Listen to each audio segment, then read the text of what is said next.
What if you could find brand new worlds right here on Earth, where anything is possible? Same planet, different dimension. I found the gateway.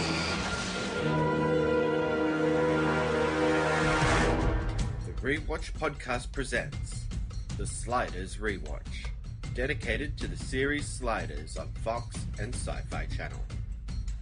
Join us each week as we continue crossing the Einstein-Rosen-Podolsky Bridge and find ourselves in strange new worlds.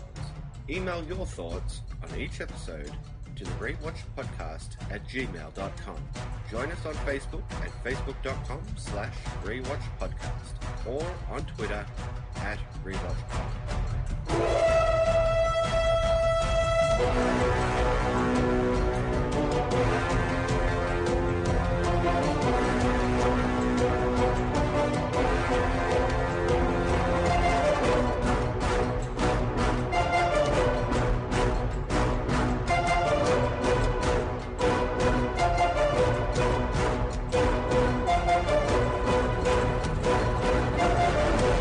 And welcome back to the Rewatch Podcast and our Sliders Rewatch. I'm Cory. And I'm the chosen one. Can't stand it. I'm the chosen one. Oh my god. Oh my god. Okay, get it together. Get it together. Okay. Well, welcome back, everybody, and Happy New Year. Happy New Year. 2016. Another year. Wait, how long have we been doing this? God, it's got to be a couple of years, right? Yeah, I was going to say. I was like, it's been over a year, definitely. Look at that. Very Happy New Year. Okay, so we're back after a bit of a hiatus, and we're ready to talk about 2 more episodes of Sliders. So, this week, we are discussing My Brother's Keeper and The Chasm. So, getting right into it. The first episode discussion today is My Brother's Keeper, written by Doug Molitor and directed by Reza Badiou. This is terrible. It's a good try. I'll try that again. Okay. And directed by Reza Badiou. Nice. This originally aired.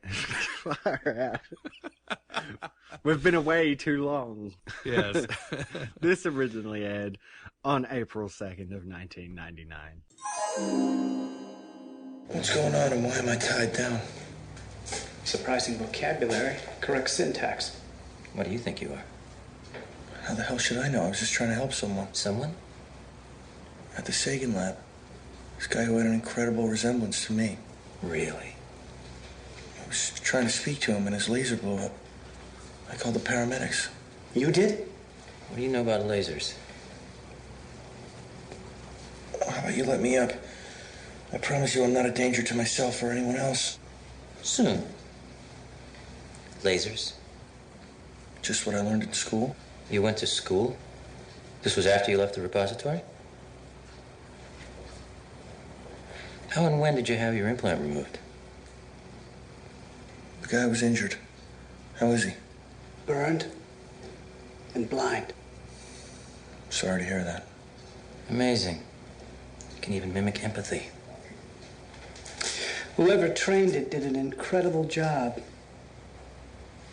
You know him? No. You're a very bad liar, my friend. Is that like saying one is a good Nazi? You've cloned with an attitude.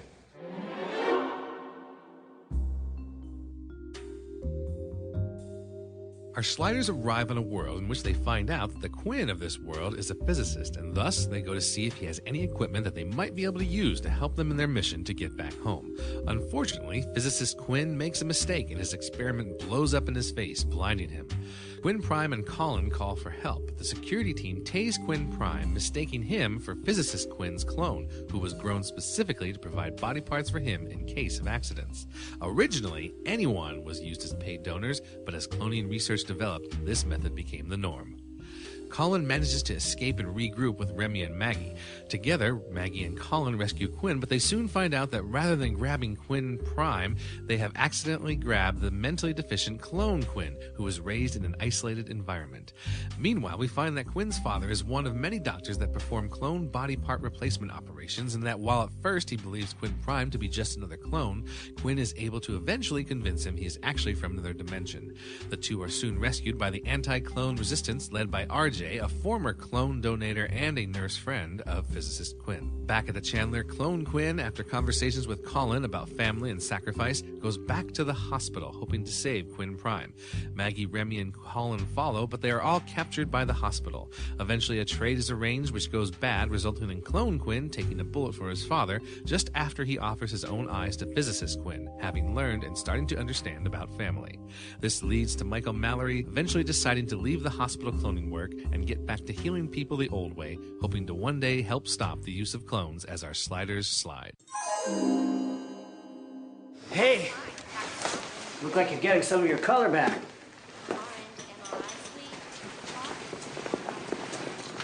You had me cloned, and you didn't tell me?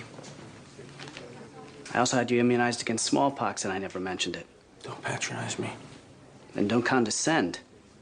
It's easy to have a lot of high moral ideas when you're young and you haven't been tested.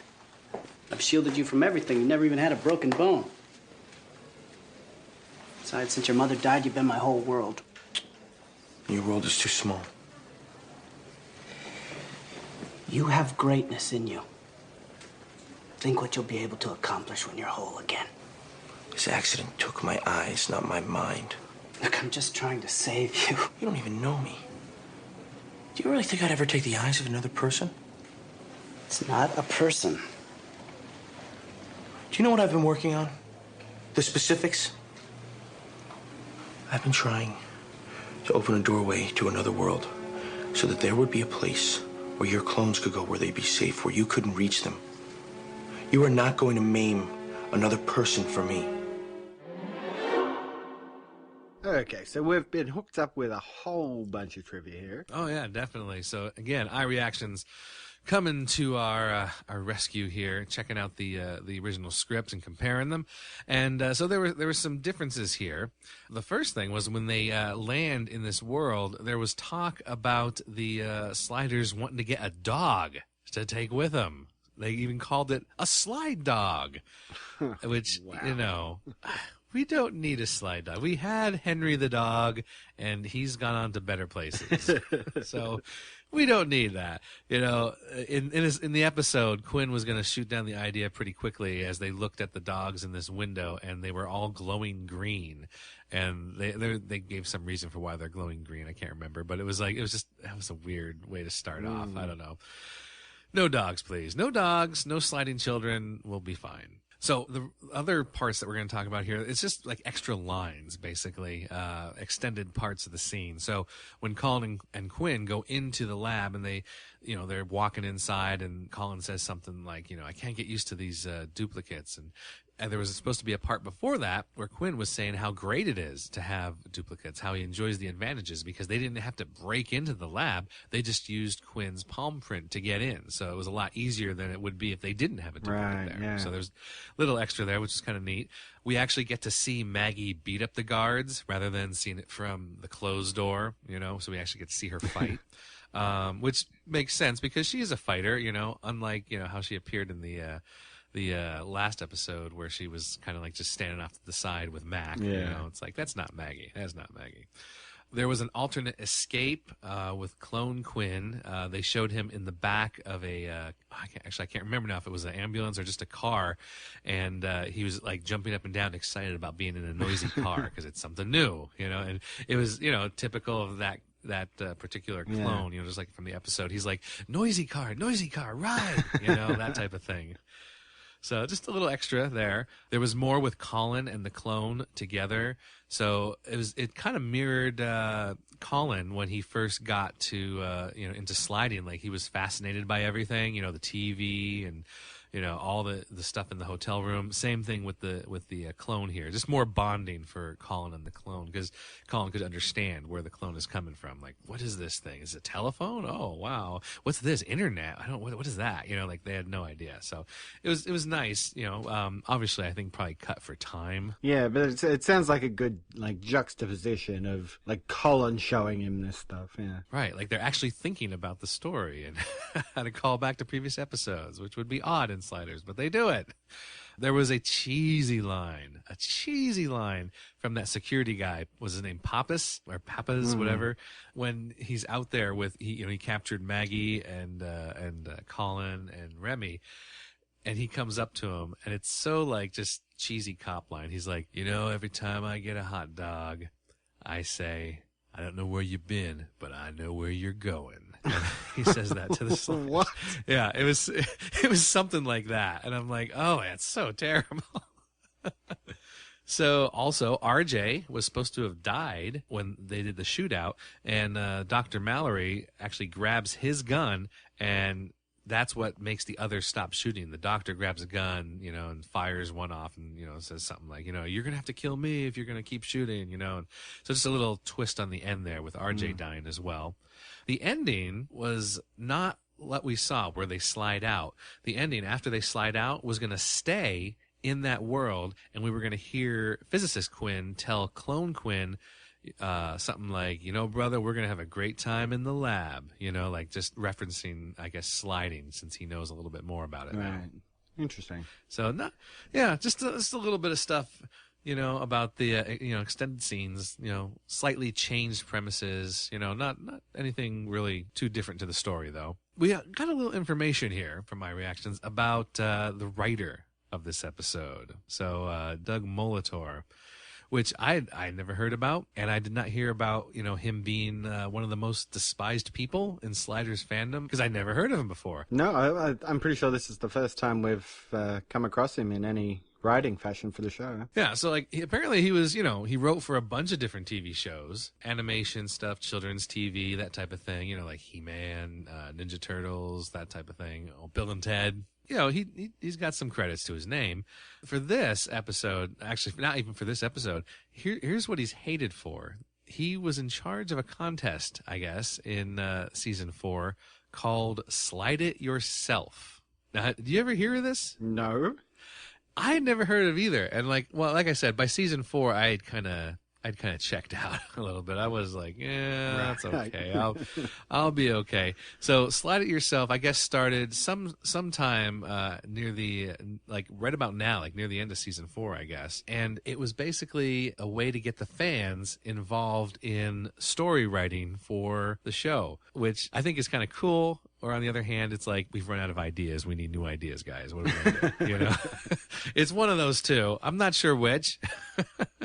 But yeah, it was apparently a way you could submit your ideas for stories for Sliders, but you submitted them online, which today is done, very particular ways. You could do it through email, you do it, on forums or whatever, and things like that.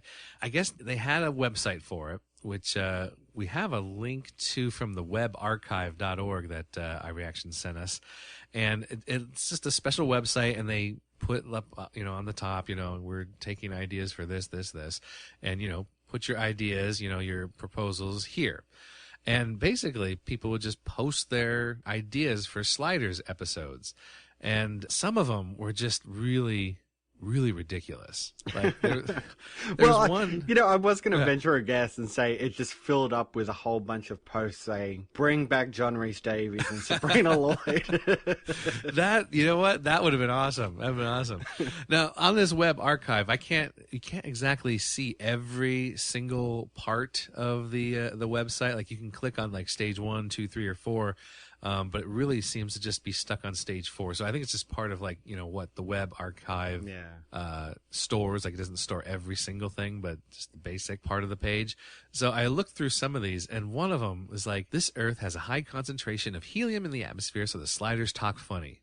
Yeah, that's great. Wow. It's what a great story. I would love to have watched that episode. Wow. Yeah. 42 minutes of helium talk. That'd be so fun. Exactly. And there's some other ones. I'm trying to find it in here. Oh, so there was another pitch about how it said, simply said, the sliders encounter a forest fire. Yep. That's it. That's the storyline. That's the idea for this parallel world where absolutely anything can happen. The sky's the limit, and they encounter old history, man. Yes, a forest fire. Yeah, but the forest fire didn't happen on Earth Prime, so right, yeah. Exactly. Dimensionality. Whoa. Oh my! Blow my mind, man. Blow my mind. Now this there are actually temporal flux was a part of this slide it yourself contest. He had a couple proposals that he put in. However, there wasn't a lot of moderation, I guess. So when you posted something, someone else could just take that idea, switch it around, and then post it again. And then if your post gets lost, they're not going to see it. They'll see this other post, and boom, your idea was stolen. So it's like, this is not the best way to do it, I don't think. You know, for something like this, something a little more organized, where you could see who sent it in first and who was actually the originator, and things don't get pushed aside by, just the way comments work. Yeah, more like a Reddit thing or something. Right. Yeah. Exactly. So he had some ideas, and the one that I really liked, which I thought would have been awesome, was one where he proposed the sliders are in like a superhero type story where it's suggested but never revealed that Quinn is actually a superhero on that world using sliding technology as his powers. And the sliders encounter him and they have to deal with him and whatnot. I thought that would have been a neat idea. To use the sliding like that. To me, that sounds like something that Mark Zickery would have done, because it uses the sliding technology in new ways. Or you could mix it up to make it seem like he's a superhero, right? But like our sliders end up being the hero and he's the villain or something. Really, that's another mess with it. Yeah, that way. That could be interesting. Exactly. That was I think that's a really neat. That would have been a really neat idea to see. I wish they had done that on there or in a comic book would have been perfect. For that type of story. But yeah, so Temporal Flux had posted a couple different ideas. In fact, when I clicked through a couple different places, I saw where it said posted by Temporal Flux on on this date back in '99. In fact, Temporal Flux is going to show up a little bit later in our messages in time, actually. Yeah, I do like that.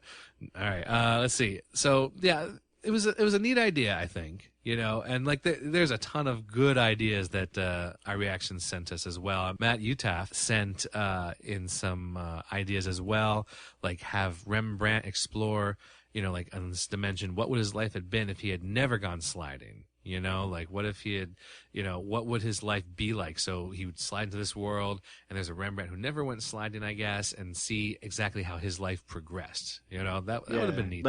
He performed at that game. Yes, exactly.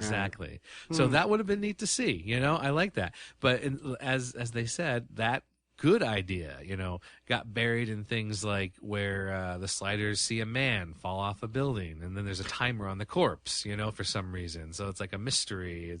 It's like, yeah, it's all right. Not bad, but, it's like the whole alternate parallel world type thing is what we really want to do here. We don't need just a mystery, Yeah. It's like what is different between this and that is what we, seem to really like on sliders. So, yeah. Just too many people sending in garbage stuff. Yeah, I mean, there's so many ideas. Like, I'm sure iReactions will post these up to the forums as well, because there's a lot of really bad ideas in there. And yeah, we should get that link up maybe if we can to the web archive for people. Maybe we'll put it up on Facebook or something so they can see at least the couple pages here of what people have said. And yeah, some of them are like, oh my gosh. It sounds interesting. So yeah, anyway, that Doug who wrote this episode, he was in charge of this with this other lady. I forget what her name is. I just lost it now. But they were in charge of this contest and choosing the winners. And I don't think, let's see, did anything ever come of these? I don't think they actually turned them into actual scripts. Oh, yeah. So someone won first prize, and the first prize went to the world where the vast majority of the population is just dumb. They're just stupid. And so Quinn, I guess having a higher than normal IQ would be like, ultra genius on this world. Yeah. So it's it's interesting. No. I don't know. Okay. It's a neat idea. I thought that's pretty cool, but like I guess just judging the scripts, and the way it was done and things submitted, it was just chaos. It was not well done. Yeah. So yeah. Oh well. What can you do? Right. Yeah. Nice try. Well, we've actually gone quite long here on the trivia, but I think we can squeeze in a quick impression before we move on. I was like, where's he going with this? All right. I was like, oh, okay. Do we have to cut something? Okay. All right. All right, let's do it. Cue the music. Alan Rickman, Sean Connery, a hick, and a 1940s gangster slide in on a mattress. Soft as a baby's behind. I've got to hand it to you, farm boy. That notion was pure genius. Don't get used to it. We're not lugging a mattress around. See? What about an air mattress? We could fold it up. Travel light. That's the gangster creed. Exactly. Easier to run if we have to, see? Which seems to be most of the time. And scene. A bit of a shorter one there. Yeah, I was trying to be suggestive with Sean's soft as a baby's behind. Farm boy, that notion was pure genius. If you can see my eyebrows going up and down.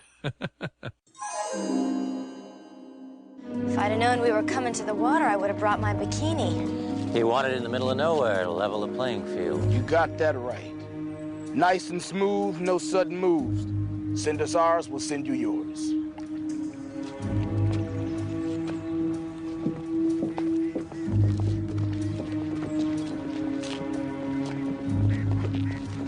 Hey, bro. Thought you traded me in for a newer model. Not a chance. Dad, come on, man, keep moving. Move it! Colin says that you give up things for your family. If my brother needs my eyes, he can have them. Take the others. This one's staying. So you could rip out his eyes, his liver, his heart, and I think we'll just take yours.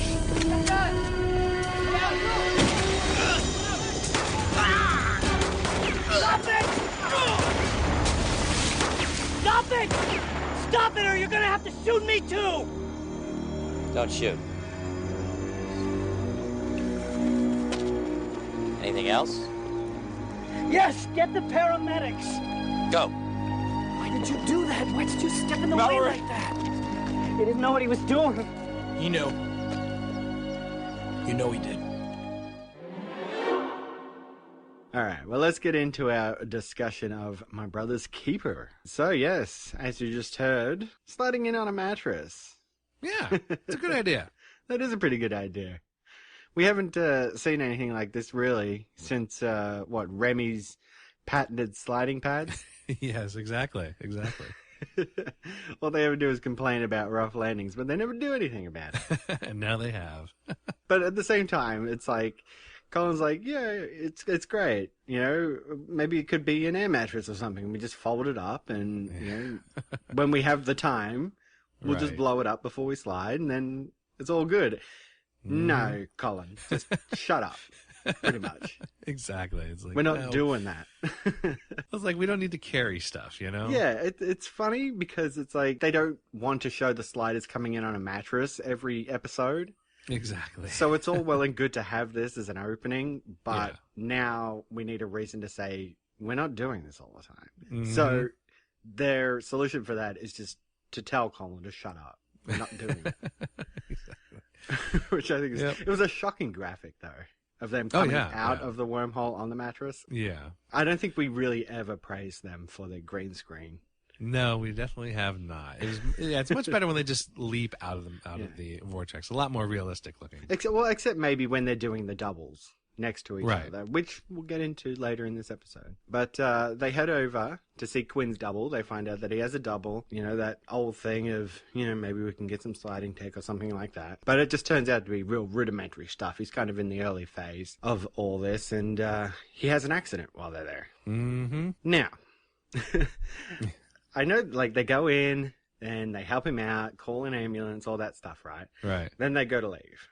And one of these security guards is just like, how'd that thing get out? And then shoots him. Right. Right. Zaps him, knocks him out cold. Mm-hmm. And immediately I'm thinking, okay, it's probably something to do with clones or whatever, which it Right. is.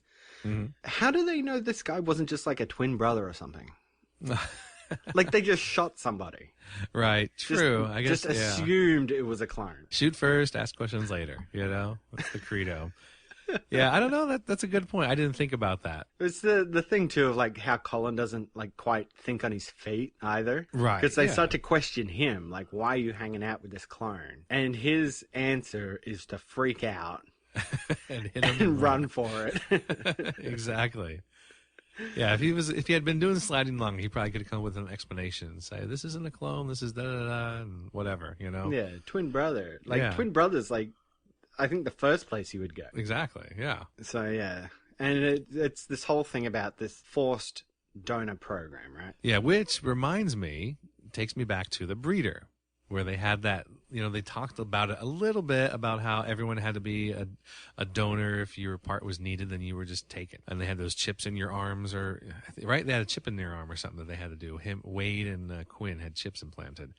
So it reminded me of that a little bit, because that's kind of what the story is with this world. Like, if someone needed a part, you know, you could give them that part for money. But then they decided to start using clones instead of using just anybody for better. So it didn't reject your body part that you were giving up. So it reminded me of that a little bit. More in depth, I guess, look at that. Yeah, and, you know, I thought the setup for it was all pretty good. You know, after this opening part, which I thought was a little clunky. But when they get into it, I think it's actually pretty good. You know, they set up the girlfriend, what was her name? Lauren. Right. And they sort of have her sort of, you know, eyeing things off to the side of her eye. So, you know, something's sort of going on there. Exactly. And then, of course, Michael Mallory coming in. Well, the actor we now know is Michael Mallory. I think this is the first time we've seen an alternate. Well, we've seen, oh, yeah, that's right. Yeah. An alternate. We've seen their father in video and stuff like right. that. Right. Yeah. This is the first time they've actually run into an alternate played by this actor. Exactly right. He comes in as the doctor and, you know, sets up the whole thing about,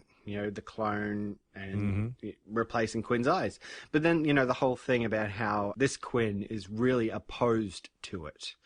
Yeah. And actually didn't even know that he was cloned, because if he knew it was going to happen, he would have actually declined the process, because he doesn't like the idea of it. So, I don't know. How do you feel about all this setup here? Well, it was good. like I said, I like the idea, and they're taking a closer look at this idea of enforcing donors and whatnot. I thought it was pretty cool. And Jerry O'Connell himself didn't have far to stretch with this other Quinn, because they're pretty much the same. It's just this, you know, they got the same sense of, you know, justice and do the right thing, and, you know, they're a good person. So it was a good setup, because, like, oh yeah, these, you know, it's basically our Quinn, but like maybe not quite as far along, you know. So it's little slight differences, but I thought it was fine. I thought it was good that he wasn't into the whole cloning, you know, replacement thing. I was like, nice. Well, and that's pretty much the extent of where we see the alternate Quinn. Yeah, you know, in that one scene with his father, and then again at the end, where he's blind, we actually get more of the clone, which, again, I think he does a pretty good job of it, you know, just acting like a bit moronish. Yeah, this gives him a chance to be kind of like how Colin was in the beginning, like we said, you know, just fascinated by everything. And even in the pilot, we didn't get to see Quinn being totally fascinated by everything, because he was, you know, he's an educated guy, you know, he knows about, so he wasn't surprised by, you know, by a whole bunch there. Whereas here now it's like, this gives him the opportunity to really stretch his acting muscles, I guess. I think it's an interesting look at clones as well. You know, they sort of lay out this thing, you know, later when they meet RJ, and he used to be a clone. Yeah, which I didn't see who coming. escaped. Yeah, so that was pretty good. But he sort of lays out that, you know, at one point they sort of made the clones without heads. Right, yes. So it was, because it was really just for body parts, you know, there's really, you know, I guess that wouldn't help Quinn because he needed eyes, but. Right, exactly. Yeah, it was that whole thing about how they made them without heads, just so it was pretty much just growing extra body parts for you if you needed it, but. Right. That wouldn't last, so they had to create these clones, and I wish they'd gone deeper into that, you know. Yes. We've seen movies kind of like that, movies like The Island or something like that, where it's like... The Island, that's right. Yeah, like where people weren't aware that the clones were pretty cognizant. I like that movie, actually. It's been a while. It's like they knew that people would frown on it if they knew that the clones had consciousness or something. So I wish they'd gone deeper into that. Yeah. Yeah, you know, the Quinn clone, I don't think it was really that the clone was stupid. No. It was just that the clone was only made 3, 4, 5 years ago. So he's probably about that age in his mind, you know, maybe a 5-year-old or a 7-year-old, you know? Right. Just more childlike. Well, and they don't really, like, it seems like they didn't really educate them at all. You know, like, they were surprised when they thought that, you know, Quinn Prime, they thought he was a clone. They're like, you went to school? You were, you know about lasers? Like, how did you know? So it seems like they don't really educate the clones. Maybe they're just, you know, like the idea, you know, the clone was like when he was talking about what home was for him, and he was just like, you know, nothingness or something. He was like, you know, freaking out about it. Like, maybe he's just like laying there in a solitary room or something. Like, I don't know. Like, I can't imagine what, you know, his world was before coming out. Like a prison or something. They just keep him in a room, give him 3 square meals, and that's his life. Exactly, that sucks, you know? At least keep him in, like, you know, suspended animation or something. Yeah, and it makes for a good arc for the character as well, because, like we were saying, it sort of gives this juxtaposition with Colin, who, you know, he isn't childlike like the clone is, but he was very naive in the beginning, so he had to be taught all of this technology, and he sort of relays that to the clone, who is also amazed by it all. And Colin is able to impart his experiences and his morals, which gives the clone, you know, later in the episode, gives him a choice, really. Makes him decide to do the right thing. Yeah, so he can learn. You know, obviously he's capable of learning, you know. He just needs to be pushed that way. You know, he needs to actually be educated, you know. He needs to go through that stuff. And since he's a clone, he has the potential to be just as smart as Quinn. You know, it just might take a little bit of time to get there. And while all this is going on, you get the other side of things of, like, Maggie and Colin using their quote-unquote brains and charm to bust out Quinn, of course, taking the clone instead of Quinn. Right. Which was good. And unlike that Lipschitz Live episode, like, they caught on immediately that they got wrong Quins. Thank God they weren't stupid enough. What happened to Quinn? How come he's talking so ridiculous? I don't know. What could be the reason? Yeah. And of course they make good decisions as well. It's like, oh, can we just take him back and go and get the real Quinn? No, we can't. We can't just go waltzing back in there. We stole a clone and an ambulance. Yeah. And we hit the guy. We hit this guard, beat him up. So. Yeah. You know, so they're making rational decisions, which is great. Yeah. They're going to be on alert, so can't go back. And we get the little side thing with Maggie and this other woman. Oh, yeah, that's right. Sylvia. Just a little touch of it. Again, I wish there was kind of a bit more, but yeah, they kind of lay out this thing about how the poor used to be able to get money for body parts and stuff like that. Like you said, it's kind of like, you know, the mandatory donor thing, but it seemed that they were compensated, just not very well for... You know, what happened? You know, you lose an arm for $50, you know? Yeah, exactly. That's not a good deal for the poor person. Definitely not. And then, like, eventually, like we said, once they had clones, like, if you have the money, then you wouldn't need to pay, you know, for one of these people. So it's like, you just grow your own clone, and there you go. And like I said, it makes sense that clones would be used because there's always a chance when you go through operations, like if you're getting a kidney from someone, that your body won't accept the kidney. Like, it's just not a good match or whatever. So, you know, using a clone, it's like automatically it's a clone. So it should be a perfect match for the one you lost. Exactly. And, you know, as we say, there's always a rebellion of some kind. An underground, yes. An underground. And they're led by RJ. Who is Theo Huxtable from The Cosby Show. I don't know if you watched that show, but I did as a kid. So, no, I didn't. Yeah, so like anything, like I've seen him in other things, little bit parts here and there, and I'm like, hey, it's Theo. It's Bill Cosby's son from the show. You know, it's like, cool. I'm glad he's doing something with his life now. Yeah, you know? I did look up the actor. Yeah. While I was going through the cast list on IMDb. Yeah, it does seem that he just went on to have more bit parts in TV shows. Like, that's been his career. So now, when they mentioned RJ, when they called him RJ, I was like, RJ, isn't that the guy from the world with Sid and Michelle? I'm like, oh no, I know, that was LJ. I'm like, they should have made him LJ, you know, as a callback to that episode, you know? Yeah. Like, just a little thing, throw it in there. Why not? Well, maybe because it is revealed that he is a clone. Mm-hmm. Like, maybe he is LJ's clone. Oh, there you go. LJ's clone, RJ. Exactly. Yeah, redo, Jay. There you go. See, Redo, the R Jay. stands for redo. That could be. Yeah, you know, I thought that was interesting. Like, because, you know, at the beginning, you could just think, oh, he's just another one of these poor people who had one of his eyes taken out. That's what I thought. And then when he gets into it and he says, growing up as a clone, there was another clone of the same person, Yep. but he was taken away really early in their Yeah. life, around, you know, around the age of 7 or something like that, you know. And they were like good friends, too. Yeah, they were like the best of friends, and suddenly his best friend's been taken away from him. What's he left with? All because some rich kid needed some eyes and then needed a heart and a kidney, whatever. And it's quite a heartbreaking story, you know. It and is. Again, they didn't get into it much. There's a lot Right. going on, coming at you from every angle that you wish could be fleshed out a bit more, but Right. That's a common thing with the Sliders episodes. You know, like if they could have stretched it out into 2 episodes, you know, it would have been nice. But of course, you know, you want to have it so you can just do 1 episode in syndication, not have to worry about what comes after it. But, you know, so, you know, Lauren calls on these reinforcements and they come in. They end up taking Michael Mallory hostage with them. And so this gives, you know, Quinn a chance to talk to his quote-unquote father Right. about the morals, you know, him being a doctor, trying to explain that he is actually from a parallel dimension. He's not a clone. Exactly. And he ends up coming around to it. You know, he talks about having to protect his son, how his son is going to do great things. And he says, you know, yeah, he will get there. And even the alternate Quinn sort of lays out to him as well. Like, just because I can't see doesn't mean I can't keep doing these things. So I thought that was interesting, you know, because, you know, this whole season has been about Quinn and Colin trying to get back to their homeworld, get back to their father. And is he going to be able to be fatherly to them after all these years, you know, thinking that quite possibly... I think he thinks Quinn is dead, right? Right, yeah. And he couldn't find Colin, so, you know, after all Exactly. this. So I think this is sort of setting us up for, like, what will happen when Quinn and Colin get back to their father, you know? What kind of person is he going to be? Right, exactly. So I thought, you know, all this stuff was pretty good.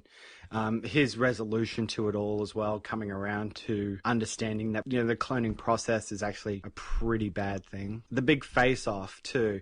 Like, you were mentioning in the trivia there, because RJ gets shot. Right. I thought, does he die there? I didn't think he died there. The fact that iReactions told us about it and showed us the difference, I thought, well, that must be the big thing. He dies in the original script, but not in the actual episode. Thinking back to it though, like, maybe we don't know if he actually dies in the actual episode. I don't think he did. I don't think they really resolve it either, because he gets shot and he's laying there. Right, right. But they never really show him getting any medical assistance and surviving. Like, it kind Right. of just cuts from there. In the original script, I guess it's specified more that he actually dies. So I guess that's, yeah. Well, yeah, I think it was kind of unclear. I actually thought it was kind of impactful if he did die. You know, just showing repercussions for this stuff. You know, so often we complain about, you know, just big la-di-da happy ending. Like, Exactly. if he gets taken out and killed, I can kind of go with that. Like they should have focused on that. Like they should have done something like to specify that he's dead now, you know, or something like that. Just to, you know, just show the impact, you know, instead of just leaving it up. Because, like you said, they didn't really make it clear. Like he was shot, but did he die or was he just shot? We don't know. Because it's not, in the end, it's not the most important part of what they're going to focus on. So it's like, we're not going to address it. Exactly. Because what they are going to focus on is that the Quinn clone, which they're calling Mallory, they just call him Mallory now, Right. has sort of been brought into the family. Mm-hmm. And he says that he is now Quinn's eyes. Like, Right.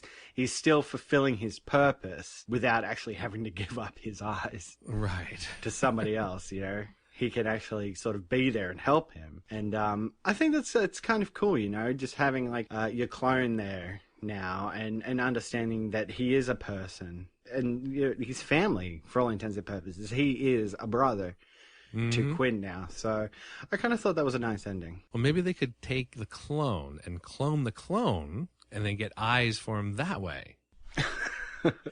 And then since it's a copy of a copy, they might not be as good, so he might have to wear glasses.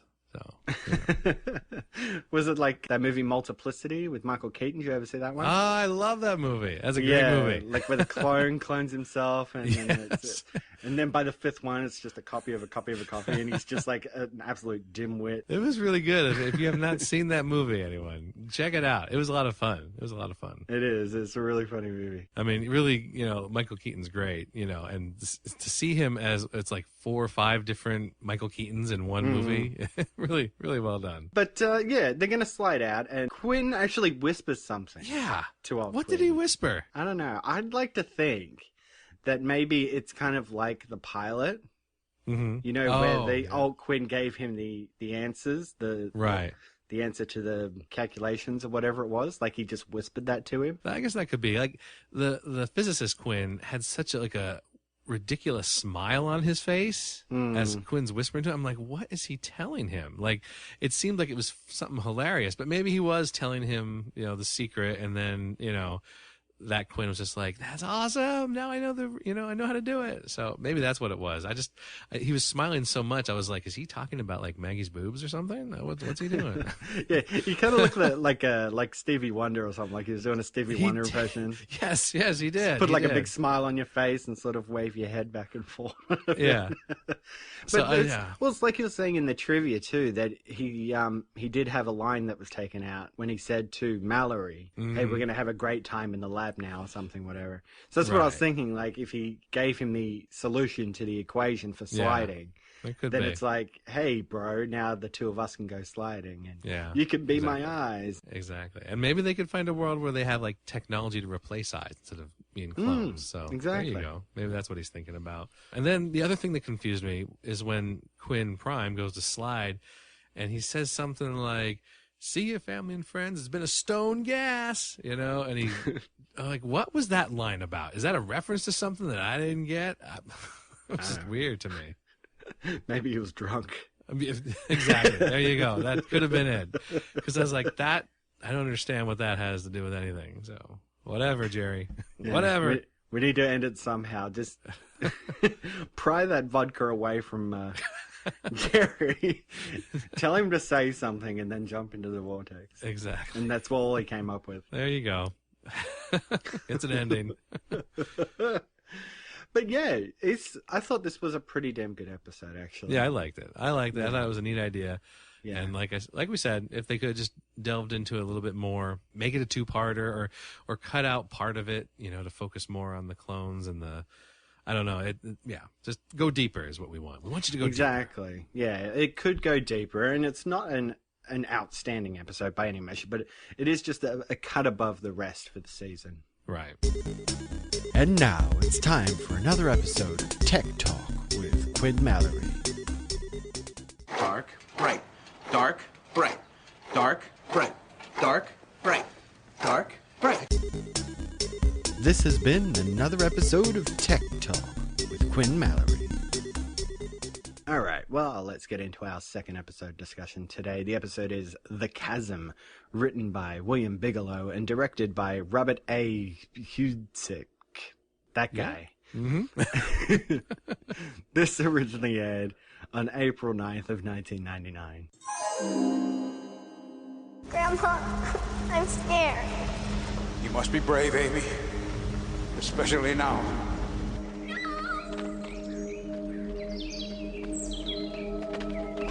This is my destiny and duty.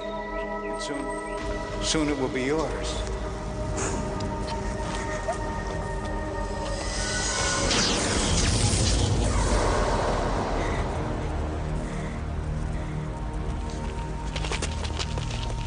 Look, are you all right? I'm okay. Daddy was right. Didn't really hurt. My elbow stings from falling down. That's all. Who was that man? My grandpa. He was chosen.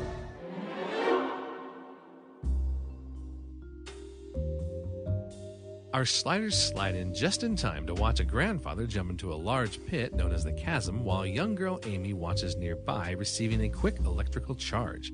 Mrs. Meadows, the owner of a local malt shop, explains how in this town they receive contentment and peace by offering up people who are chosen into the Chasm.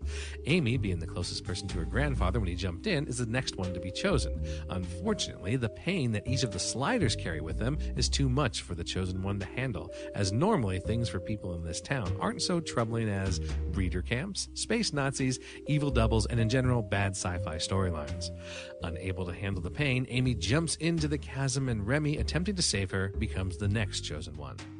Meanwhile, Quinn has become happy-go-lucky, at ease, and decides to stay here, giving in to the sudden feelings of peace and contentment as a result of the Chasm's magics. Remy, now being chosen, starts to experience hallucinations of Quinn, giving his own fears and pain a voice, and decides to jump into the Chasm, and thus transferring the curse over to Maggie, who immediately begins suffering from the weight of the despair and pain and experience her own depressing hallucinations. Colin takes matters into his own hands and gets rock climbing equipment in order to descend with Quinn and Maggie into the Chasm and find out what is going on, despite the townspeople chasing them down with guns. They land in a very industrial-looking warehouse maintained by Mrs. Meadows, who explains more about how this town was once a theme park and the emotions are transferred scientifically, and that now it's Maggie's turn to go into suspended animation, but Colin and Quinn stand up to her and make her take them to Remy. Maggie, having been chosen, goes into the machine to save Remy, her well-placed gunshot destroying it and awakening and releasing Remy and every other person who was ever sacrificed to the Chasm, forcing the town to have to deal with the good feelings and the bad feelings going forward. And then who are these attractive people? This is Rembrandt. Hello, Rembrandt. Nice to meet you. I haven't seen you folks around town before. Well, we're just passing through. Well, I hope that you'll stay a while. We don't get so many visitors here in Middletown anymore. Why? Gosh, I really don't know. It used to be that Middletown was a real vacation destination, but now it's just mostly us locals. Well, anyway, my name is Mrs. Meadows, and I run a malt shop right around the corner called the Sweet Shack, because all we speak is sweet, sweet, sweet. If you need anything, just anything at all, just call on me. Thank you very much. We'll do that. It's very nice meeting you. Listen, can you tell us where we can find Amy's parents? Well, I suppose her father is most likely where he usually is, at the temple, tending his flock.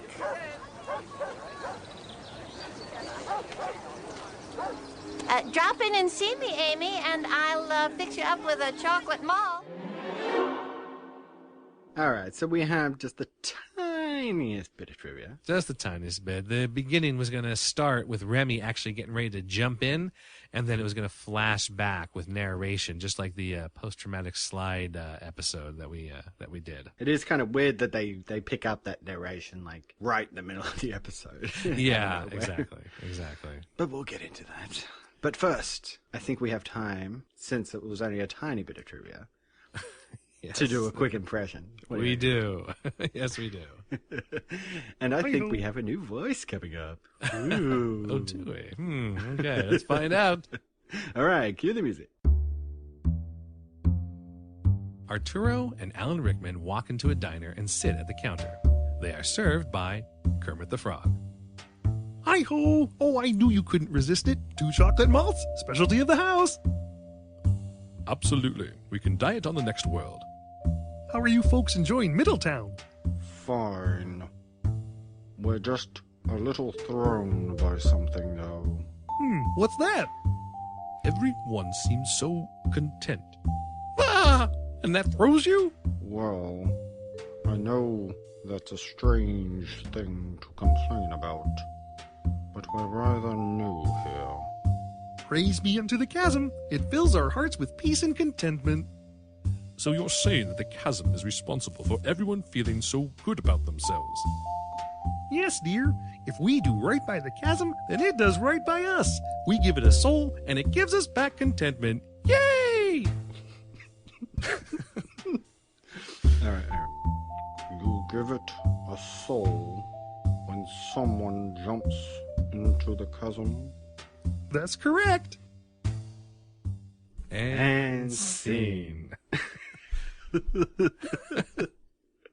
Wow. There you go. I love it. I love it. Kermit will return, I'm sure. Yes. Let's bring him back. Seems as though we ought to try to get inside that chasm. See if we can find the grandfather. If you want. You have a better idea? To be honest, Colin, I really don't have any ideas right now. All I know is that I like it here. Me too. We have to think of what's next. Tired of thinking about what's next. Always on the move, always trying to acclimate to some strange new world. No home, no friends, different bed every few days. That's if there even is a bed. Well, we slide soon. First, I think we should try to help that little girl. You know, Colin, I'm not really sure I'm ever gonna slide again. What? I'm burned out, man. I finally find a place that I like, why leave it? You don't mean that, Quinn. Maybe I do. What about finding our parents? How do we know they're even still alive? You want to waste the rest of your life chasing some dream? Here's a timer. As for me, I am gonna catch a nap. When the time comes, go if you want to go. I think I found a new home. All right, well, let's get into our discussion of the chasm. All right. Okay, so we get a quick setup at the beginning. Mm-hmm. Only 3 hours to the next slide while the gang are walking through like a forest or something. Yep. And then they come across this old guy who jumps into the chasm, and then this electricity comes up and shocks this little girl, his granddaughter. Mm-hmm. And she falls down and tells them that everything's cool, everything's okay. It's all good. She was chosen for this, okay? I thought this was pretty good setup. Not bad. Interesting. Setting up a nice mystery. Yeah. But Amy is very noticeably upset, Yes. which you could just put down to she's a little girl. Yes. And her grandfather just seemingly committed suicide. Mm-hmm. And she was electrocuted, so... Yes. They're kind of hiding what's really going on here. Mm-hmm. And it's not really until they get back into the town that things really start to become apparent. And it kind of starts before they leave, because Quinn just seems to stop caring. Yep. Like, he and Colin are checking out the chasm. They're like, what's going on? Electromagnetism or something. And then he's just like, everything will be fine. It'll work out. Don't worry about it, buddy. Let's go. So you're like, yeah, something's not right here. Yes. And this just deepens as they get into this idyllic, happy 50s town. This is the perfect town. This is like Rick's mom's, like whatever June Cleaver would do, I would do the opposite, because this is like what June Cleaver would. This is her town. June Cleaver's town right here. This is his June Cleaver's town. Because the sheriff just doesn't care. Mrs. Meadows is just like, oh, you're upset. Just come to the malt shop. I'll get you a chocolate malt. We'll get you chocolate malt, guys. Come on down. But I love the Mrs. Meadows character. This is Angela Patton. Yes. Special guest star. I know her best from Groundhog Day. Oh, that's right. I forgot she was in there. Yeah, she was the lady who owned the B&B. Mm-hmm. That's right. Another great movie. Another great comedy to watch. Yeah. So I just had a big grin on my face when she showed up, because she plays the character so well. She does. And, by the end of it, too, when we find out that she's kind of, like, behind the whole thing. Yes. Yes. I just thought it was great, yeah. Even, like, when she's laying out, like, the evil plan and everything, she's just doing it with this big, cheery smile. I know. Well, I'll tell you, when I was watching this episode, and I don't remember if I saw this originally or not. It seemed familiar, but then as I was watching it, all I could think of was worm crap, worm crap, worm crap. We are back. We are back in the town of paradise, aren't we? You know, like, it just felt so much like that, especially seeing this Miss Meadows, because we had the old lady in that episode as well who explained everything. Yeah. And like, seriously, like when I saw Angela Patton, when I saw her start to talk, I was like, oh my gosh, that's the lady from the other episode. I actually had to look it up on IMDb to prove that, oh no, okay, it was a different lady, different lady. Cause it just seemed like the same thing was happening again. I'm like, oh my God, what the heck? Well, instead of worm crap, this time we have the chasm. Yes. Yeah. Because pretty much it becomes apparent almost immediately that the chasm has everything to do with this. Oh, yes. Because Amy's father is the local priest. Yep. at a church that is just called the Temple of the Chasm. Exactly. And he just lays it all out. The chasm needs a soul. And during the process of transference, it just takes everybody's suffering and funnels it into a single person. Which is a neat idea. And apparently that person carries all this pain for years and years and years and years. Yes. Until they can't take it anymore. They jump into the chasm and it goes into another person. That's why Amy was there. She's a young girl. And I guess maybe you could argue that her grandfather was just a young boy when it happened to him. Exactly, yeah. So it could be like 70 years or something like that, that he was carrying around this. It makes you wonder why his son never took it on. Right, yeah, true. But maybe, I guess, by this time, the son is a bit too old. He has a little girl daughter, so it went to her. I don't know, whatever. I'm not sure I liked that it was kind of funneled into this religion, the Temple of the Chasm. Right. Like, why it couldn't just be a thing, a chosen one. I don't know, because they went into even more stuff about, like, how more people had been involved in it, including his wife, Mrs. Meadows' son, you know? Right. So I guess maybe the grandfather didn't have it all his life. I don't know. Might not have. The thing is, like, I think tying it into religion gives them a reason to just say that these people accept it without questioning it. Because that's what, that's what religion is. It's faith. You accept it without needing proof.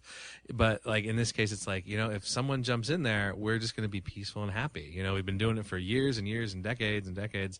So, it's like they just accept it as that's their faith. They know it's going to happen if they do this particular thing. So it's easy to explain it off since it's part of religion because it's, it's like you just have to believe and then boom, it's all right. Everything's fine. Yeah. Well, I kind of like where it goes as well because as they set up in the beginning, it's only 3 hours till they slide. Yeah. And it pretty much immediately becomes too overpowering for Amy because, it seems that everybody in the town is actually pretty content. They've been living with this kind of feeling for a long time. So really, do they have that much worry? Right. There's not a lot of worry and problems. So the fact that the sliders are there and they have a lot of worry between the 4 of them. Yeah, they do. That she's taken on too much of it. But really, it only appears to be affecting Quinn. Like, he's the one who's really like, oh, you guys just slide without me. I think I found a new home. I feel so good.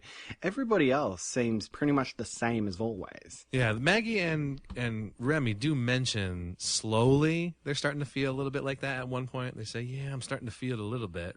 But it was definitely not as much as Quinn was. Yeah, like they throw out, like maybe Quinn's got a bit more stress than the rest of them. Yeah, he's the quote-unquote leader. Right.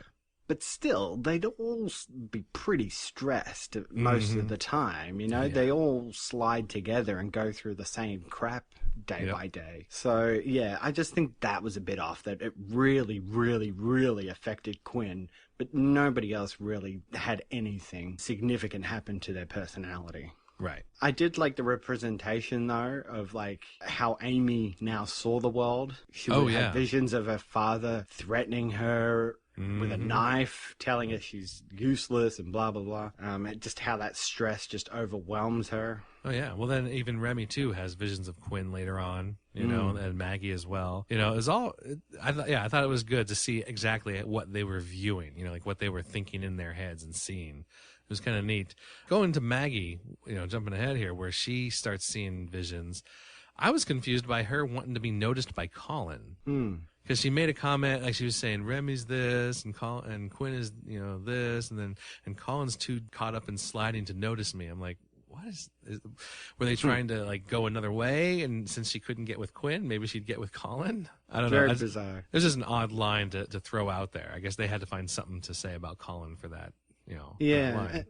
And this is what I was saying in the trivia. Like, if it had started with Remy doing the bit by the chasm, the I am chosen, and then jumping in and stuff like that. Like, if it had started like that, I think it would have been a lot more compelling. But instead, they do it right in the middle of the episode. Right. And then do this weird cut forward where he just stumbles back into town. Right. And then freaks out and all that stuff. And then he has to think back on what had happened in that, 20-minute, half an hour period that it jumped forward, and then it starts getting this voiceover of like Remy questioning himself, and then they do the same for Maggie later, and I kind of wish that tone had been carried through the whole episode. Like if it had started with all that narration and the doubting, and you're thinking, hey, what's going on here? I don't know. You know what's okay?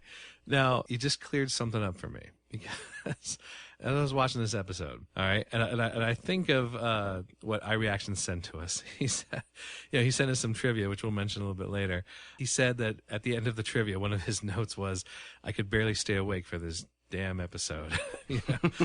So like I was watching this, and as I'm watching it, I'm seeing Remy do his thing, and suddenly I see him at the chasm saying, "I am chosen," right? And I was like, "Oh, what did I just do?" Like I thought maybe I hit the button on the controller. And I was like, because that just jumped out. That came out of nowhere. So I rewound it to where I thought I was supposed to be. But like I hit the controller wrong, and it went forward more, and then I went back more. And so eventually I found where I thought I was supposed to be and watched it from there. But I'm wondering if I missed like a couple minutes there because of that. Because I didn't realize that they just cut right there and went to the I am chosen part. I may have missed part of this episode. And, oh, man. But you know what? Maybe it's not a big deal. Maybe it's not a big deal. No, it's right at the moment where Amy jumps into the chasm, right? And then it immediately cuts to Remy doing his I am chosen bit. All right, yeah, that's right. Okay, yeah, now I remember. Okay. And then it's him stumbling back into town, looking all weird, and then they make him think about what had happened between the time Amy jumped in and the time he was standing on the edge. Right, okay. Saying I'm chosen. See, and that's when he remembers the father showing up at the cave. Yeah. See, that's where I telling missed, him that he has been chosen and that he needs to keep it all going, blah, blah, blah. It's all blah. Oh, my. Yeah, if they'd done that from the beginning rather than in the middle, it wouldn't have thrown everyone off so much. Well, yeah, see, that threw me off, and I thought I had hit the, fast forward button or something. So when I went back, I just must have went back right after he did the chasm thing and just thought it was a natural progression, and he wasn't remembering things, that it was just experiencing it for the first time. Okay. Sliders. What can you do? You silly writers, you. Yeah. William, Big Bigelow, Bill Bigelow, moving on. All right. So they all end up at the chasm. They decide the best thing to do is just all three of us jump in at the same time, so there is no transference. Mm-hmm. And they find themselves in this underground factory. And, of course, Mrs. Meadows shows up, and she tells them how Middletown is actually like a theme park. Oh, shut up, it's Mrs. a Meadows. Ride. Shut up, Miss Meadows. No, it was not.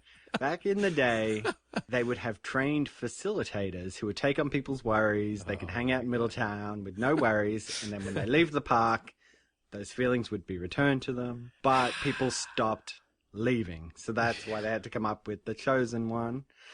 The chosen one would then be frozen when it got too much for them. Yes. And so on and so forth. Blah, blah, blah. It's all very freaking convoluted. Theme park, man. Why is this legal? Well, I just don't even understand why they even had to say it was a theme park. That just seemed to me like, I don't know what they were thinking. Like, why even say that the chasm was a ride, and this is the end of it, and it used to be a theme park and people would all come here for that. I don't know. That part I thought was just the ridiculous part of what they were trying to hope was alt history, I guess, but not really. I just was like, it all fell apart for me right there. Up to there, I'm like, okay, it's a little cheesy, but the idea is neat. It's going well. And then she's like, oh, it used to be a theme park. What? No. Yeah, no. The explanation is, it's not good. No, it's terrible. But I have to admit, I love Angela Patton's acting there. Well, yeah, because she they do this whole thing. It's weird that this cryogenic machine thing can only be turned off from the inside. Like, why? Right. I don't get it. But anyway, so they shut it down, right? So when all the feelings start returning and she starts like freaking out at them. Oh, yeah.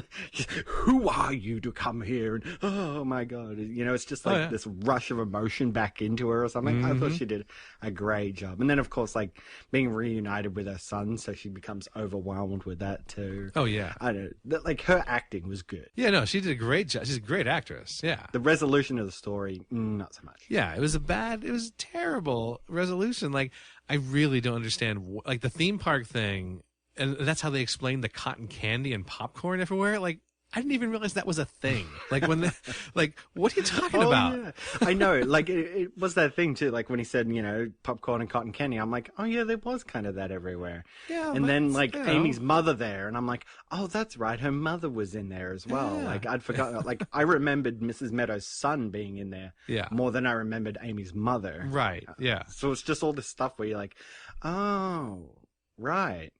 Yeah. I was just like, maybe they just like popcorn and cotton candy. What's the big deal, man? It's like, I don't know. It's just the ending was it was like one of those endings that we have so many times where it's like, all right, we need an explanation for why this is happening. We need to finish this episode. Boom. There it is. Good. Done. Print, Yeah.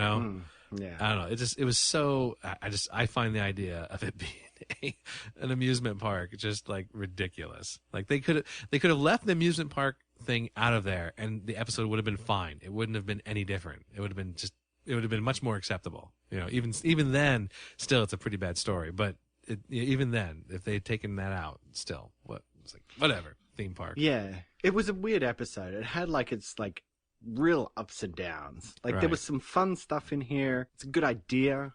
But yeah, just some points where it's just like, what? And then the ending was just like, yeah, seriously. Yeah. I don't know. I'd bump it up because of Angela Patton. Like I've nothing but praised her. The soul surviving, or the best thing about the episode right there, the soul thing. But yeah, it was really hot and cold, this episode, I think. Middletown's an amusement park. One of the happiest places ever. That's why there's popcorn and cotton candy everywhere. Exactly. Middletown is the home of the world's happiest ride. And you are near the end of it. World's happiest ride? Why does it look like a bottomless pit? All great leaps of faith look forbidding at first. The faint of heart get discouraged, but the chosen one presses ahead. The chosen one. So the chosen one takes on the weight of the world. Not the world. Just those that live here and benefit from the transmigration of bioenergy. So this transference of emotion is real? Oh, yeah. All the pain literally goes to the chosen one. How? It's all very scientific. It was invented by my great-great-grandfather a long, long time ago. You see, there is a real transfer through some kind of parallel energy field.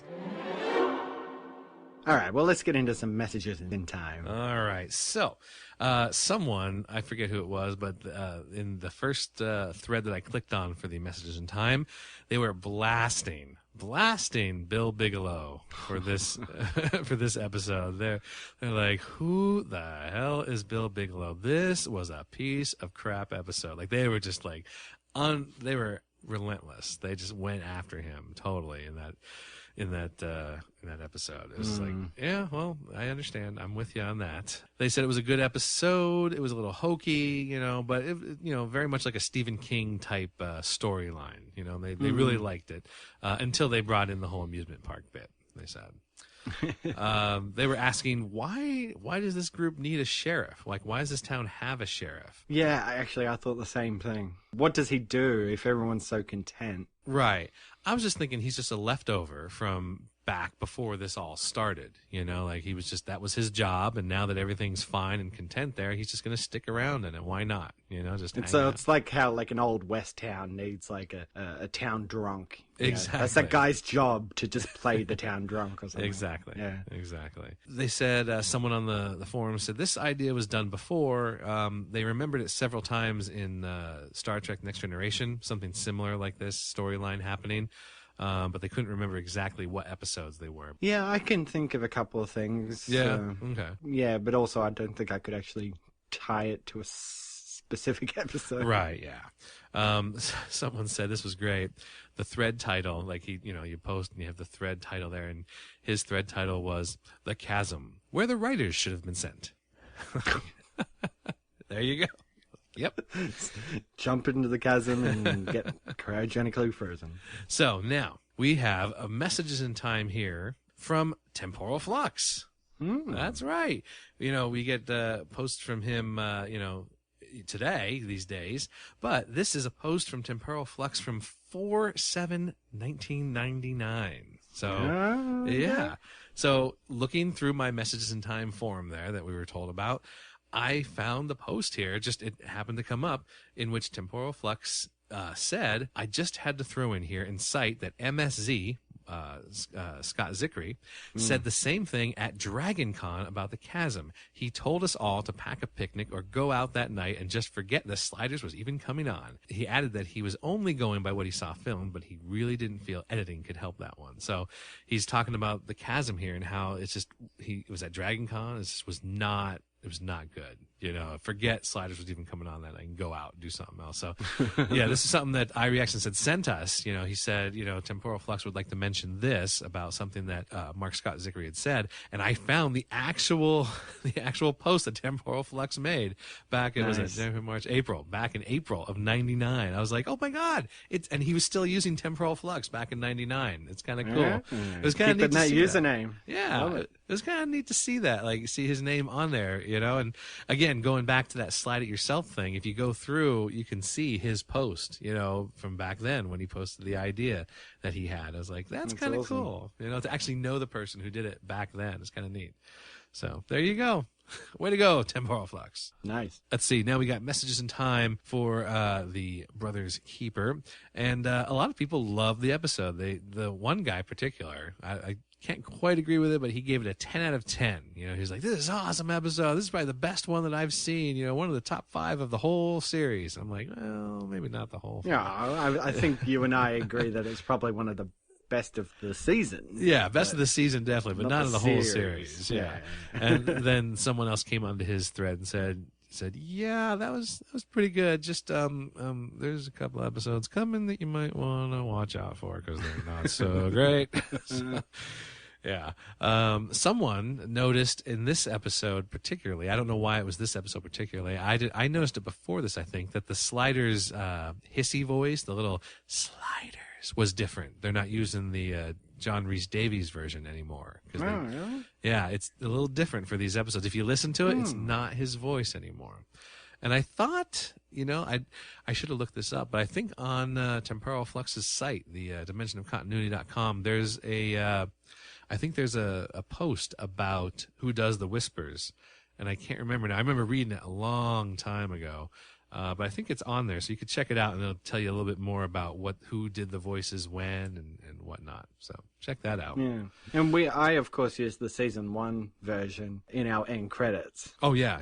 So okay, actually, let me see. I just looked it up real quick here, and it on dimensionofcontinuity.com under the behind the scenes stuff, it tells you about who did the whispers, and it says that during the first 2 seasons, actually. And I didn't even know this. I forgot. During the first 2 seasons and part of the third, the whisper was actually spoken by the co-creator, Robert K. Weiss. So it's his voice. When season 3 came along, they decided to get one of the actors to do it, since their voices would be more recognizable, to the people watching. And John Rhys Davies did it the best. So his voice was doing it for part of season 3. And see, I remember his voice doing it, the most for some reason. Even after season 3, they still used his voice to do it in season 4. For the rest of season 3, after he was fired, they still used his voice. In season 4, they decided, let's get, a new voice. We don't have the rights to use, John Rhys Davies' voice anymore. And it was decided that from then on, Jerry O'Connell would do it. So he did the Sliders for season 4. And then, of course, season 5 happens, and as we know, he was not involved with it, so they had to do it again for someone else in season 5. And I guess we're gonna have to pay attention now. They decided to let all 4 of the Sliders do the whispers in rotation. So it'll be different. Yeah, it'll be different. So we're going to have to pay attention when we get to season 5 here, which is very shortly. Yes, we've got one more episode after this for season 4, and then we'll be into 5. So exactly. Interesting. I might need to do a little sound grab and see if we can pick it. Yeah. Episode to episode. It could be a game show. Who's doing the sliding? Who's doing the sliders? Love it. All right. So also on those Messages in Time forums, there was someone talking about they were selling the prop of the nurse's cell phone. So someone came across a prop of the cell phone that the nurse used, and they wanted to sell it on eBay. The listing is long gone, but because I checked it out, it wasn't there. But someone was selling that in case they wanted to, as in his post, in case they wanted to, dress up as that nurse. And I'm like, okay. And have a prop cell phone. A prop cell phone. Because that nurse is so recognizable that if you went to a Comic-Con, they'd be like, oh my God, you're Lauren from that Sliders episode. You're obviously dressed as Lauren from Sliders, right? Look at that From cell one phone. episode. It's like, really? It was just funny. I was like, oh, Weird. Okay. Whatever. Takes all kinds. The woman that Maggie was talking to was actually an actress on the Santa Barbara soap opera, which, of course, I never watched. My parents watched their stories, I remember, back in the day, but it wasn't Santa Barbara. But, yeah, she was apparently a well-known Santa Barbara soap opera actress. Oh, moving up in the world into genre television. Exactly. And then people wanted to know, why do the rich people need body parts so much that they actually have to have clones around? And at first I was like, that's a good point. And then I was thinking, well, if they're rich, accidents happen. Exactly. Why, if you have the money, why not just throw a couple bucks towards this research facility, make a clone, and just have it there in case you need it? It's like exactly. Never have to wait for a donor or anything. Because you get older, body parts start to fail. Why not just have a backup right there? Makes sense. Yeah. So I was that Sylvia woman was like missing an arm and everything. So it's like, well, yeah, exactly. Break an arm or lose an arm or whatever reason, you can just take one and have it put back on. Yeah, so it's just kind of funny that they were like, why do they need it? I'm like, because they're rich, because they have the money, It's like, why do the rich do anything? So exactly. There you go. All right, so getting into some messages from Earth Prime. We got another email from Intangible. Right. And this actually came in just at like a day after we recorded our last episode of the year. Okay. So it's been a few weeks, but, still want to read. Did you want to read this one? Sure. That always messes me up because we record, like the day after we release a new episode. Yeah. So like on my mind is the newest episodes that we were talking about, but then like on the forums and everything, they're talking about the episode we did the week before. Yeah. And I'm like, oh yeah, that's right. We did talk about that. I was like, anyway, okay. This does give us time to edit people. Yes, so. it does. It does. Forgive us if they're kind of a little late to some of the feedback or even some of the forum posts. Exactly. It's all part of our commitment to quality. All right. Hello again. I must admit I was especially eager to listen to this Monday's episode, partly because I thought you might read my email out on air, but also because iReactions had been teasing us all on Sliders.tv regarding the exclusive information he'd given out to you that involved net worth, and I have to say, you didn't disappoint. That episode would absolutely have been better as a Wade and Quinn episode. I really hope iReactions posts up his script soon. I'm chomping at the bit to read that one. Now, as an aside, yes, I want to see it too. And if you're reading the forums, he did mention, iReactions did mention that because of the things that we said in the podcast, things that Cory and I said in the podcast, he's decided to do more than just a simple change of the names. You can't simply change Rick to Quinn and Joanne to Wade and have it work because of like plot holes that you and I brought up. He said, you guys brought up some stuff that makes me think, yeah, that doesn't work. We need to actually fix that. So he's really retooling the script. So once it gets up there, you're going to have a proper, season, 1-2 Sliders episode, I think there, which I'm excited to read, I'm excited to read. Clean up some of the more clunky dialogue and stuff. Exactly. So, I wonder, maybe I should put in my request to get rid of the whole June Cleaver thing. Maybe I should. No, I like the June Cleaver thing. But would Quinn's mom really say that? You know? Anyway, okay. And we go on with Intangible here. And since you did ask so nicely, Wade posted her thoughts on that self-same topic over on sliders.tv as well. She also wants me to know that she's flattered, even if she can't reciprocate. She says that while she knows a lot of people do crush on her, you think maybe she'd get used to the attention, she still remembers what it's like to be lonely and ignored, and she genuinely appreciates each and every one. Everybody say, "Aww." So sweet. Yeah, I crushed on Wade big time. You know, I'll tell you this. I had the Sliders trading cards when I was doing I rewatched the show, the first 3 seasons, like maybe 2 years ago. Maybe I rewatched them, and you know, I had the Sliders trading cards that I bought on eBay, and like I picked out the ones with just Wade in it and set them up there by the computer. You know, just so like, oh, it's my Wade. My way. Frame them in mini frames. And frame them, put them in my wallet, you know. Chanted some voodoo and hoped you came to life. Hey, how did you know about that? Damn it. You know, the whole Weird Science movie I was trying to recreate. And right. Oh, well. Darn it. Okay. So he says, as for the role-playing question, no, I don't usually post them anywhere, although I know people who do that. You might want to Google PBEM, and if you're interested about how it all works. Happy podcasting, Intangible. So yeah, cool. Great letter. Yeah, awesome letter. And I'm glad to know that she's flattered by me, crushing on her. Hi, Wade. All right. Well, next week's episodes, we will be rounding out our season 4 discussion with the last 2 episodes, Roads Taken and Revelations. I don't remember anything about these. I don't know if, like, I'm assuming that we close up the storyline about getting back to Quinn's actual homeworld. I'm not going to say for sure, but I'm assuming that is what is going to happen. So we'll see. I semi-remember the closing scene of season 4, and I remember hating it. Oh boy. Okay. I don't remember. For one specific reason, but we'll get into that next week. Okay. All right. Cool. Well, that is it for this episode of the Rewatch Podcast. Keep up with listener interaction by liking our Facebook page at facebook.com/Rewatch Podcast and follow the show on Twitter at Rewatch Pod.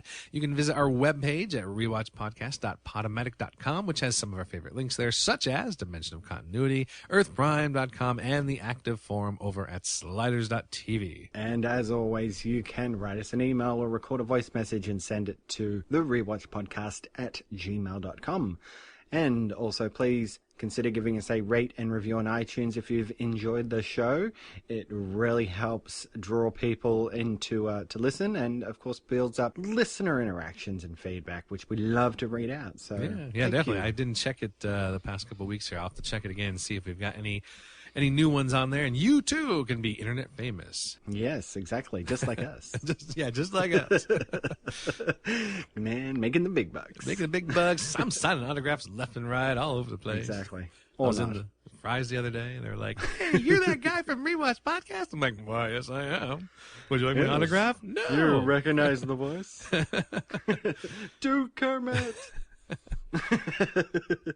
All right. Well, thank you for joining me, Tom, as always. Yep. And I will say until next time, drop in and see me, and I'll fix you up with a chocolate mold. All right. We got a slide. The Rewatch Podcast is not associated with NBC Universal, St. Clair Entertainment, Fox, or Sci-Fi Channel. The use of any and all copyrighted material is only for parody, news analysis, critique, or educational purposes, as provided in United States Code Title 17, aka Fair Use. Music provided by Kevin MacLeod at Incompetech.com. Copyright 2016, The Rewatch Podcast.